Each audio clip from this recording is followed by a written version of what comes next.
Bonjour à toutes et à tous et bienvenue dans Sans Détour ici sur la grande plage des Sables d'Olonne. Regardez-moi la chance que nous avons de recevoir nos invités. Vous le savez, dans cette émission un peu différente de ce qu'on a l'habitude de vous proposer, on ne peut plus monter dans la voiture jusqu'à la fin de la saison.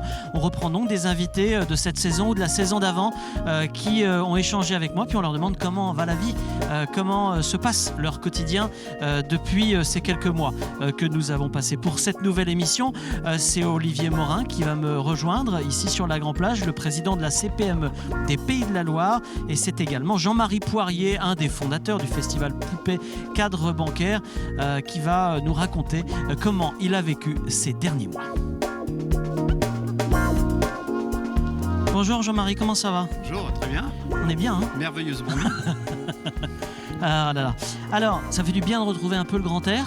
Absolument. Je sais que tu es un homme de voyage, on l'a dit dans l'émission précédente. Tu n'as pas été frustré pendant ces quelques mois de ne pas pouvoir voyager, ne serait-ce que même parfois en Vendée ? Si, frustré parce que par nature j'aime bien m'évader un peu. Oui. En même temps, voilà, ça a été on a un cadre, on a la chance de vivre dans un cadre plutôt privilégié. Bien sûr. Et du coup, voilà, dans un petit village où il y a aussi une vraie vie de village. Et du coup, non, ça s'est très bien passé ce confinement. C'est vrai, tu n'as pas été malheureux ? Je n'ai pas été malheureux, j'étais un peu apeuré quand même au départ, comme beaucoup de gens. J'étais inquiet pour mes parents, ma famille, mes collègues de travail aussi, pour certains d'entre eux, là, je ressentais vraiment une angoisse, mais voilà, ça s'est au global bien passé. D'accord. Toi, tu es un homme de raison, on l'a déjà dit dans l'émission, donc finalement, méthode, organisation, gestion Oui. de la peur et du stress, quoi. Oui, Pour le dire un on peu essaie simplement. d'apporter sa petite note Bien sûr. pour faciliter Est-ce tout ça. que tu as changé ou pas du tout finalement ? Tu t'es adapté ? Je me suis adapté, je pense que j'ai pris le temps de regarder les choses différemment. C'est-à-dire ? Y compris dans mon cadre de vie personnel. J'ai profité de mon jardin comme j'avais jamais fait, Ouais. ou de l'environnement proche, plus que je ne le fais habituellement. Avec les voisins aussi, on se retrouvait tous les soirs à 20h. C'était un moment très sympathique D'accord. qu'on n'a pas connu depuis que j'habite ce quartier. Comment tu faisais avec les voisins ? Chacun d'un côté de la haie, c'est ça ? Non, sur la place centrale là, du lotissement. Donc D'accord. on se retrouvait en respectant bien sûr les distances. D'accord. Mais c'était des moments très sympas. Donc il y a eu une vie de quartier que je n'avais pas connue depuis que j'habite ici. Toi, l'élu, l'ancien élu maintenant, hein, on va Oui. avoir l'occasion d'en parler. Tu as redécouvert finalement la vie de citoyen ? Je l'ai redécouvert à travers un certain nombre de témoignages parce que j'ai participé à l'animation des réseaux et notamment la page Facebook de la commune de Saint-Malo Oui. où on a lancé un certain nombre de défis et j'ai mesuré l'attachement des Malouins et aussi des anciens Malouins à leur commune. C'est-à-dire que le moment était propice pour rapprocher les gens et c'était important pour beaucoup, pour certains d'entre eux en tous les cas, Oui. de se sentir appartenir à cette communauté villageoise. Oui. Tu t'es senti parmi les plus rassurants ? Ça c'est difficile pour moi de le dire, mais j'ai essayé d'y contribuer. En tous les cas, on était plus dans l'action que dans le subi. Oui. On va regarder, c'est le principe de cette émission au retour, le premier extrait que j'ai choisi. Tu vas le regarder là, et puis on va en discuter dans la foulée. Un bon banquier, c'est quelqu'un qui est proche des clients. Non mais voilà, c'est pas une surprise. Oui. Et donc voilà, c'est quelqu'un qui accompagne les gens dans la réalisation de leurs projets, qu'ils soient personnels, qu'ils soient professionnels, Ouais. qu'ils soient associatifs. D'accord. Voilà. Tu es un banquier heureux, toi ? Je suis un banquier heureux, même si le contexte, l'environnement réglementaire notamment évolue en permanence. Ouais. Mais je suis heureux parce que je travaille avec des gens qui sont super. Dieu sait que le contexte réglementaire a évolué pendant toute la période. Particulièrement, c'était très difficile. Ça reste très difficile pour beaucoup d'entrepreneurs dans notre région comme partout en France et même dans le monde. La problématique de l'argent est une problématique qui va venir. La problématique de la dette, la problématique de la finance. Quel est le regard du banquier par rapport à tout ce qu'il a déjà mis en place, aux échéances qu'il a proposées aux entrepreneurs, notamment, qu'il conseille ? Déjà, je pense que notre force, ça a été notre engagement de proximité. C'est-à-dire que très rapidement, on a pris contact avec l'ensemble de nos clients professionnels. Et je pense, d'ailleurs, je vous remercie de me donner l'occasion de le dire, parce qu'on parle peu de la banque dans les médias, mais on a été vraiment aux côtés, et tous les chargés de clientèle professionnels ont été aux côtés de leurs clients. Ça a été très, très important. Ça a été dur ? Ça a été Vous n'avez difficile. pas encore les détresses, en fait, on ne les voit pas encore. Non, on ne le mesure pas exactement, mais d'emblée, il y a eu une vive inquiétude qui s'est exprimée. Donc c'était important et au-delà du conseil financier, le simple fait d'être présent, de discuter, de partager les inquiétudes, c'était hyper important. Alors ces inquiétudes, elles sont encore là. Comment tu comptes les gérer? Quel regard tu portes sur les prochains mois qui arrivent?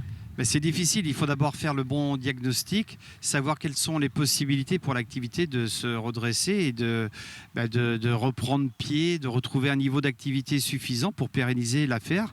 Nous, notre rôle, c'est d'accompagner au maximum et de faire en sorte que les entreprises puissent durer, évidemment. Dans le bocage, on parle toujours de la solidarité. On a vu que les entreprises repartaient peut-être plus vite que les autres. On a peut-être plus de raisons d'espérer du côté du pays des herbiers, au hasard. En tous les cas, l'état d'esprit est là. Il y a une vraie entraide. Je vois ne serait-ce qu'au niveau des herbiers entreprises, il y a eu beaucoup de communication entre les dirigeants. Et donc, cette solidarité, elle s'exprime aussi à ce niveau-là. C'est vraiment important. On va regarder le deuxième extrait. On va parler de l'engagement qui se perd. C'est ce que tu nous disais dans la dernière émission. Ça me désole un peu parce que je pense que le sens de l'engagement aujourd'hui, il n'est plus celui d'hier.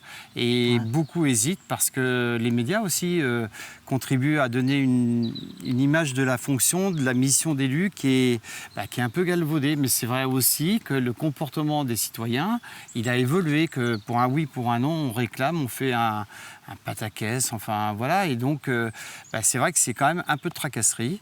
Mais moi, je pense surtout que ça reste la possibilité de réaliser des beaux projets ensemble pour un cadre de vie qui est le nôtre. La tracasserie, c'est pour ça que tu n'es pas reparti?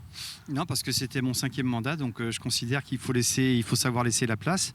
Donc voilà, mais je suis heureux de constater que finalement mes propos ont été démentis puisqu'une nouvelle équipe s'est mise en place, rajeunie, et donc avec 19 personnes. C'est plutôt rassurant pour une commune comme la nôtre. Plus généralement, c'était dans toutes les missions qu'on a eu l'occasion de faire ensemble. Le seul constat un peu négatif que tu portais sur le monde et les choses, c'était la procédure et les râleurs, on va le dire. Oui, alors ça, je pense que c'est malheureusement toujours d'actualité.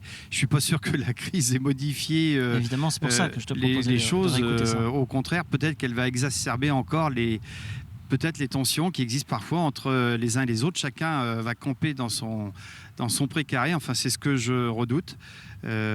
Toujours est-il qu'à l'échelon d'une petite commune comme la nôtre, où il y a 1600 habitants, ces problèmes-là sont plutôt mineurs quand même. On regarde le troisième extrait, si tu veux bien. Il y est question de la jeunesse et de la place de la jeunesse. J'aime bien le public jeune. Ouais. Donc au-delà de la transmission, être avec des plus jeunes, c'est une fécondité. Je suis à l'aise avec eux et Et puis la notion de transmission, c'est toujours agréable de transmettre du savoir, transmettre une expérience. Et donc c'est pour ça que je fais à la fois des cours sur les herbiers. On a parlé des jeunes dans le festival de poupées, qu'au niveau de la commune, j'aimerais aussi qu'il y ait des jeunes qui qui s'engagent, trouver une motivation, parce qu'il y a encore plein de belles choses à faire. Bon, donc là, c'est le cas avec la mairie. Oui. Par contre, j'ai envie qu'on parle un peu de Poupée, qui est un festival avec beaucoup de jeunes. Poupée, c'est pas pour cette année? Oui, c'est pas pour cette année. Alors ça, c'était très particulier parce que 8 jours avant de prendre la décision, on était encore loin d'imaginer qu'on serait contraint d'annuler ou de reporter en tout état de cause l'édition prévue cet été. Donc c'est ce qui a été décidé. Alors évidemment, ça fait mal au cœur le jour où on décide ça, mais il n'y avait pas d'autre solution. D'ailleurs, c'est ce qu'ont fait tous les festivals. Et puis même aujourd'hui, où les choses semblent se soulager un petit peu sur le plan sanitaire en tous les cas, je pense qu'il aurait été très difficile de faire le festival dans des conditions normales. Bon, alors tu n'as plus la mairie, tu n'as plus Poupée. Dernière question, tu fais quoi cet été, Jean-Marie? Ça fait longtemps que tu n'auras pas eu un été au calme. Je viendrai plus souvent au Sable d'Olonne, je ferai un peu de photos parce que j'aime bien faire la photo. Tu nous avais caché ça. Un bon moment de distraction. Et puis voilà, c'est aussi l'occasion de retrouver les amis, la famille, dans un contexte différent, au moins aussi cool. Merci d'être venu nous donner des nouvelles, Jean-Marie. Merci. À ta place, dans une demi-seconde, c'est Olivier Morin, le président de la CPM Bienvenue à lui. De la région. À bientôt.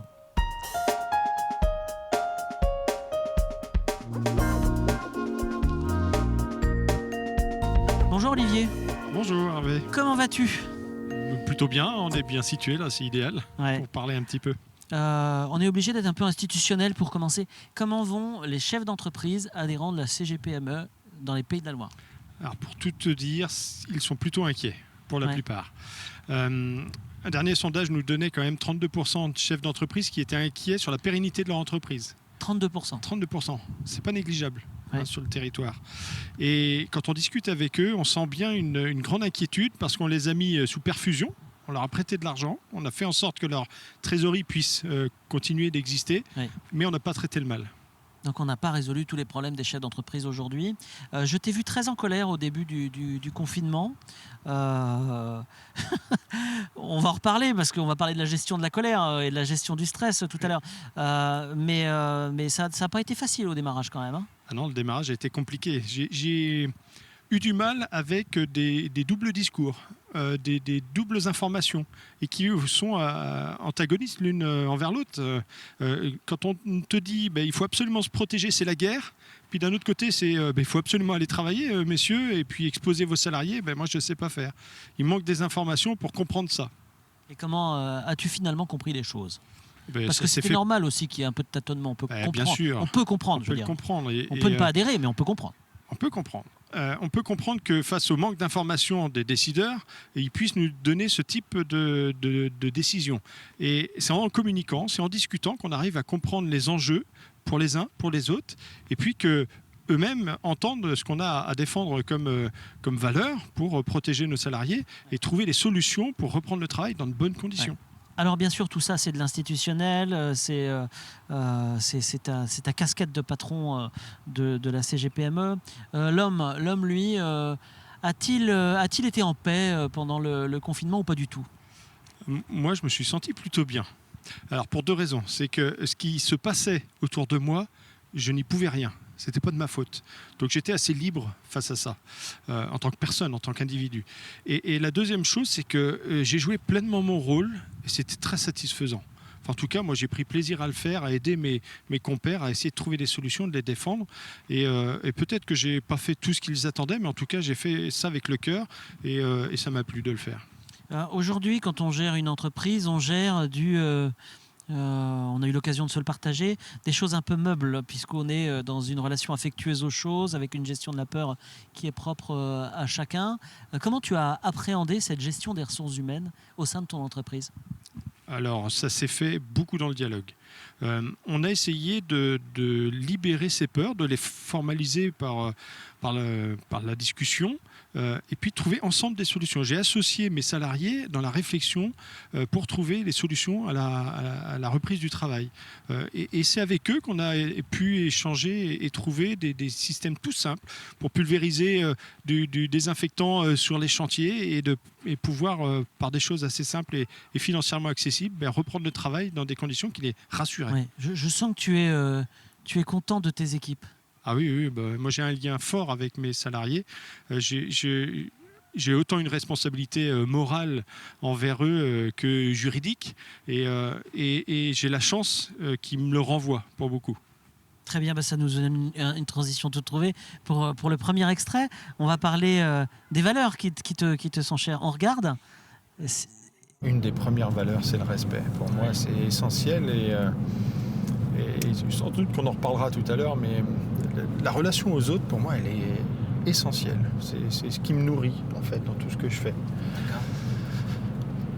Et donc, quand on vient manquer de respect à mes collaborateurs, quand on vient de manquer de respect à moi ou à ce que tous ensemble on essaye de faire, ça me heurte, ça me fait du mal. Ouais. Ça te heurte. Est-ce que cette valeur, le respect, a été durement éprouvée pendant la période? Il y a eu des moments où nos décideurs nous ont manqué de respect. Quand notamment Muriel Pénicaud s'est adressée au bâtiment et qu'elle nous a traités de feignants, de profiter du système, là effectivement je trouve qu'on nous manque de respect.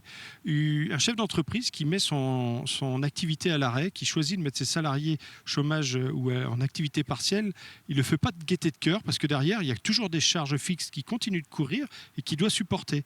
Et son entreprise, c'est son patrimoine. Et il le voit jour après jour se dégrader, se vaporiser. Et ça, il ne le fait pas de gaieté de cœur réellement. Donc nous dire qu'on est des feignants et qu'on est opportuniste à utiliser ces systèmes d'aide pour nos entreprises, je trouve que c'est pas du respect. On va regarder le deuxième extrait. Il y est question du partage et du soin à prendre des chefs d'entreprise. On se rend compte qu'en échangeant, en partageant, qu'on a tous vécu les mêmes choses. À des moments différents de notre vie, on a tous trouvé des solutions différentes et partager, de dire ce qui nous pose problème, ce qui nous surmène, c'est déjà évacuer une grosse partie du problème. Est-ce que tu trouves qu'on parle suffisamment de la détresse des chefs d'entreprise ? Ah non, certainement pas. Ça, c'était le cri du cœur. C'est toujours le cas. Et ça va être encore plus prégnant, j'imagine. Je crois que c'est encore pire. Et ce matin, je discutais avec un de mes collègues qui représente la Fédération du bâtiment en Mayenne et qui disait quelque chose de très juste. C'est qu'on nous a prêté de l'argent, donc on va avoir l'impression que les entreprises se portent bien. Et comme je disais tout à l'heure en préambule, c'est qu'on a mis tout le monde sous perfusion, mais on n'a pas traité le mal. Donc maintenant, il va falloir trouver le remède aussi pour nos entreprises, mais pas oublier qu'elles ne sont pas en bonne santé. Ce n'est pas parce qu'elles ont de l'argent, de la trésorerie, qu'elles se portent bien. Alors, est-ce que... donc ça, c'est l'aspect extérieur. On a déplacé le problème pour le moment. Mais est-ce que le chef d'entreprise va devoir travailler différemment ? Est-ce que toi, tu vas devoir travailler différemment ? Ah oui, il y a certains aspects de mon travail que je vais devoir modifier. Alors, temporairement, sans doute, avec le virus pour la protection de mes salariés, mais aussi dans la relation avec mes clients, avec mes fournisseurs. Et de pouvoir imaginer qu'il peut se passer des choses qui n'étaient pas prévues, ça doit être inscrit finalement de manière encore plus forte dans ma façon de piloter mon entreprise et mes équipes. C'est le principal apprentissage que tu tires de la principale leçon, ou la première des leçons ? Oui, rien n'est impossible. C'est ce qu'on doit retenir de cette situation, je crois bien. On écoute le dernier extrait. Le ressourcement et la nature qui t'est cher. Ah oui, c'est fabuleux. Ouais. C'est autant, tous tes sens se rééveillent. Ouais. Tu respires, tu vois, tu sens, tu peux même toucher. Ouais. C'est fabuleux. T'as besoin de ça régulièrement. T'as besoin de faire cette pause-là. Parce que tu dirais quoi ? Que ce que tu fais, c'est difficile ? T'as un métier qui est quand même exigeant. J'ai une charge de travail. Tu parlais de bouillir intérieurement. Oui, c'est ça. J'ai une charge de travail qui est énorme. J'ai des confrontations qui sont parfois difficiles, que j'intériorise. Et c'est ici un moyen d'apaiser en fait tout ce qui bouillonne en moi, tout ce qui est parfois difficile à digérer. Ouais. Et puis de me rendre compte que l'essentiel, c'est là. C'est la vie, c'est des choses simples. Est-ce que ça t'a manqué pendant le confinement, la nature, le rapport aux choses simples ? Alors je t'avouerai que j'ai tellement travaillé que j'avais la chance de sortir de chez moi et de pouvoir profiter des quelques instants qui m'étaient permis de l'air libre et puis de la nature et de constater avec grande joie que qu'est-ce que notre planète elle est belle quand il n'y a plus personne dehors, que la nature est belle, qu'est-ce qu'elle reprend vite ses droits et vraiment c'était j'en ai profité, elle ne m'a pas manqué parce que j'ai eu la chance d'en profiter, mais bon j'ai travaillé aussi. Avec beaucoup de pudeur et de simplicité, tu m'as parlé couple et famille en très peu de mots. Comment va ta famille ? Avec la même simplicité, sans rentrer dans l'intimité. Je crois qu'elle a un peu souffert de la situation, de l'enfermement. Parce que, et là je crois que ça concerne beaucoup d'épouses ou d'époux qui sont restés à la maison et qui doivent gérer à la fois le quotidien de la maison, les enfants, l'apprentissage, une nouvelle chose, et puis des choses toutes simples. Moi, ma fille, elle s'est fait poser un appareil, et il faut jouer aussi les dentistes pendant ce temps de confinement, donc ça fait une charge énorme pour les familles, et je pense qu'elles n'en sortent pas indemnes. En tout cas, la mienne, elle a autant fait des apprentissages qu'elle en a souffert. Merci de cette simplicité. Merci Olivier. Puis nous, on se retrouve la semaine prochaine pour un nouveau numéro de Sans Détour. On sera toujours ici, puisqu'on est pas mal finalement, au cœur de la grande plage des Sables d'Olonne. À la semaine prochaine. Salut.